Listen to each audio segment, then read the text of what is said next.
des joueurs qui évoluent dans cette fameuse académie de Génération Foot.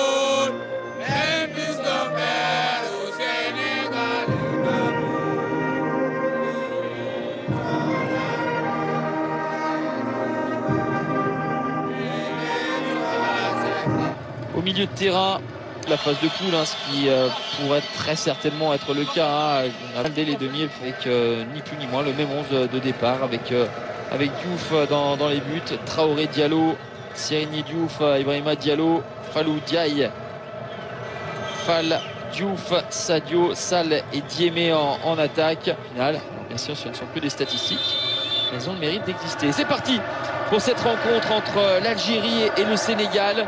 Dans ce groupe A, deuxième journée. On a deux styles de jeu différents tout de même. On a deux équipes qui sont ambitieuses, qui peuvent faire partie des favoris, mais qui ne sont pas dans le même registre. Beaucoup plus de puissance. C'est inégal, l'ancien international sénégalais. Avec son pied gauche, ce sera une trajectoire tendue. C'est tiré dans une bonne zone. Avec cette intervention en deux temps, pas de quoi rassurer pour l'instant complètement sa défense, mais finalement elle s'en sort à bon compte. Serigne Diouf et côté sénégalais sous la direction de Diouf. C'est au-dessus de la cage du portier sénégalais. Mal dosé, nouveau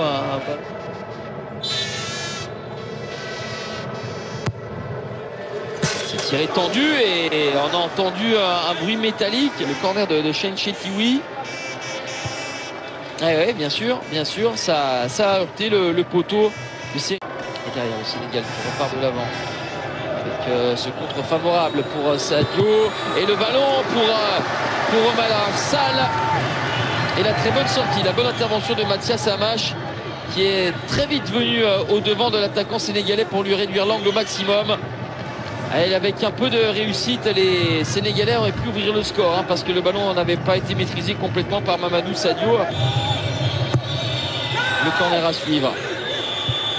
Et au deuxième poteau, c'est remisé. Ça va rebondir sur plusieurs jambes. Et ensuite, il est passé sur le premier contrôle. Là encore aussi de la réussite parce qu'en voulant défendre ce ballon est revenu dans les pieds d'Omar Sall qui a résisté au maximum. Il a joué le jeu, il a gardé ses appuis, il ne s'est pas écroulé de manière ostentatoire et il a réussi à déclencher cette frappe. Pied gauche. La prise de risque.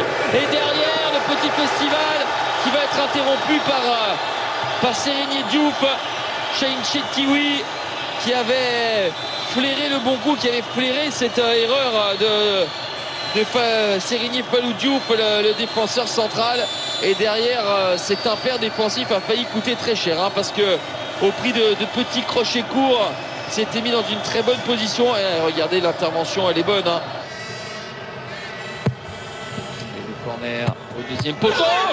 Il s'était complètement raté, complètement troué Mathias Amache. Il va falloir vérifier cela. La montre n'a a priori pas vibré. C'est le coup de tête, me semble-t-il, de Yaya Diémé. Il est complètement passé au travers.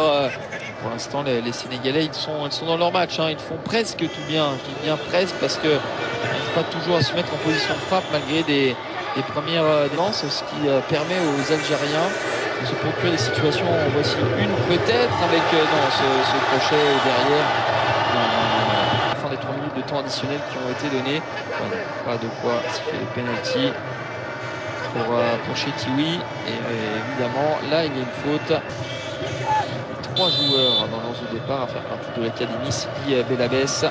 Ce sera trop aérien. Oui, trop aérien, on le pensait, mais il y a encore une fois une sortie aérienne complètement ratée de Mathias Amache Il avait été sauvé et supplé par un de ses défenseurs lorsqu'il avait été complètement hésitant dans une lecture de trajectoire dans les airs.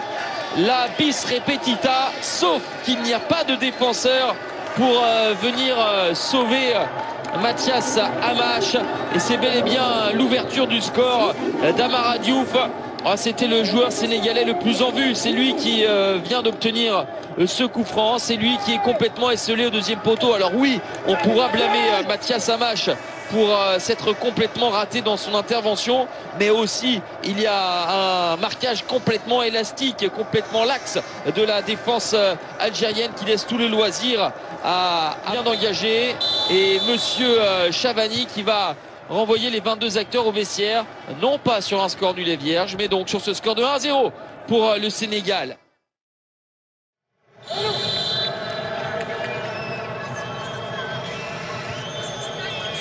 Allez, c'est parti, 45 minutes et plus pour essaieront de marquer leur premier point. Oh, la puissance, et derrière il n'aura pas trouvé de partenaire parce qu'il a une sortie de but et regardez cette joie de Lassana Traoré.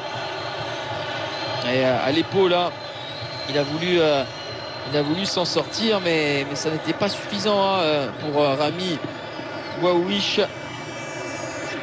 Peut-être en voici une nouvelle avec ce coup franc qui est enroulé. Ouais, c'est toujours la difficulté sur ces coups de pied arrêtés. Certes proche de la cage adverse, mais proche du mur aussi. Il faut contourner ce mur, il faut que le ballon passe au-dessus, contourne le mur dressé par le gardien adverse et replonge. Le ballon qui a plongé, qui passe pas très loin du tout. C'était pour se donner un petit peu d'espace. Là ça va être difficile, alors il y a une qualité technique. Oh là, le tour de passe-passe et le ballon en retrait derrière. Ouais, c'est difficile dans une preneur parce que là on pensait la faire bien mal embarquer pour le numéro 11 sénégalais. Ouh, le raté, et là il ne faut pas se rater. Si ce sera le cas pour Pape Ndiaye qui a trop ouvert son plat du pied et qui fait trembler le filet, mais pas du bon côté pour lui puisque ça sera à côté du but de Mathias Amash. Il a un petit peu tergiversé, il y a aussi le retour derrière d'un défenseur de Rami Bouaouich qui lui réduit l'angle. Et là, situation, attention le Sénégal de ne pas avoir à regretter ces multiples situations. Penalty sans l'ombre d'une hésitation. Monsieur Chavani était clairement lancé, le petit crochet extérieur, il était le plus prompt, le plus rapide. La faute indiscutable sur Omar Sall, l'avant-centre sénégalais, qui une fois encore fait étalage de son incroyable pointe de vitesse. Ouais, rien à dire, et mettre le Sénégal à l'abri à l'heure de jeu. Le Sénégal mène 2-0. Le sang-froid, le relâchement pour Amara Diouf, le capitaine des Lionceaux de la Teranga, qui ne tremble pas et qui ajuste un petit matelas de sécurité. Ils ont la maîtrise du jeu, ils ont le tableau d'affichage désormais un petit peu plus encore en leur faveur. Il reste une demi-heure à jouer, ça va être difficile pour l'Algérie.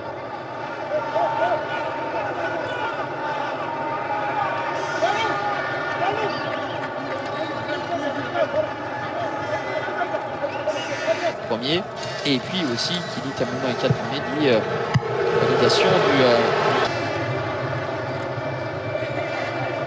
cette frappe. Il a fait les petits pas d'ajustement. La frappe de Delaveau. Denis Leuzé à la Somalie. Franc tiré directement, ça va passer juste au-dessus de la cage d'Amash. Imaginez-vous que dans cet angle-là, ils parviennent, ça passe pas loin, ils parviennent à signer un triplé. Le capitaine sénégalais Amara Diouf par Sall.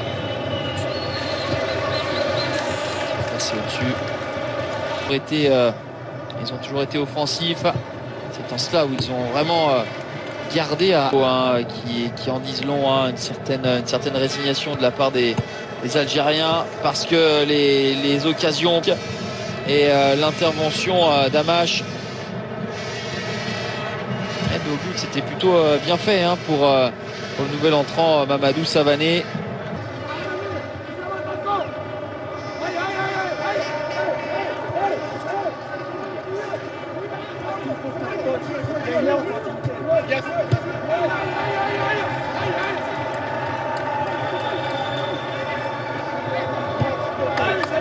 Allez, 3 changements. 3 changements plus 2. Voilà, le compte est bon. 5 changements ont été effectués. Possession. En cherchant de la verticalité, en remportant les duels avec Amara Diouf. Amara Diouf et 3-0. 3-0 comme à la parade. Auteur d'un doublé, Amara Diouf se mue en passeur pour Savané. Ça fait 3-0 pour le Sénégal. Alors oui, c'est un score fleuve, c'est un score qui peut paraître sévère, mais il reflète en l'état la supériorité du Sénégal par rapport à l'Algérie. Devancée de bout en bout, hein, la défense algérienne déjà sur le débordement. Et c'est terminé sur ce score de 3-0. Le Sénégal s'impose largement face à l'Algérie et entrevoit déjà après 2 journées les quarts de finale. L'Algérie qui avait réussi son entrée en matière en disposant de la Somalie n'a pas fait le poids face à une équipe du Sénégal qui enchaîne après sa victoire 1-0.